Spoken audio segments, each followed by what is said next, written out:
बाबा विश्वकर्मा तोहर मूर्ति ही बैठलिया रखी हो ध्यान काम शुभ शुभ के लिया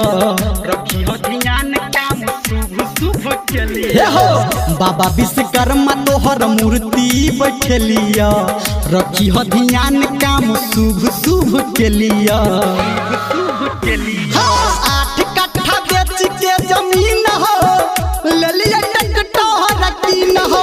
आठ कट्ठा बेच के जमीन हो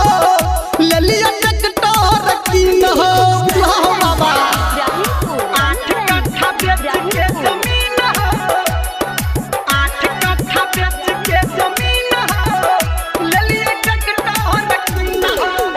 अभी आप सुन रहे हैं सावरिया म्यूजिक। ले लिया ट्रैक्टर कीन हाँ दिलिए न कहत किछ छैले किनलौने पे भेज कस्टमर बाबा हमारा तू फोने पे भेज कस्टमर बाबा हमारा तू फोने हे हो दिलिए न कहत किछ छैले किनलौने पे भेज कस्टमर बाबा हमारा तू फोने पे हमारा तू फोने पे हेते कमैया प्रॉफिट देखलिए तोरा नाम से कोबला क देलिए आठ कट्ठा बेच के जमीन हो अल्लिया ट्रैक्टर कीन हो आठ कट्ठा बेच के जमीन हो ललिया ट्रैक्टर कीन हो चलते हो आठ कट्ठा बेच के जमीन हो आठ कट्ठा बेच के जमीन हो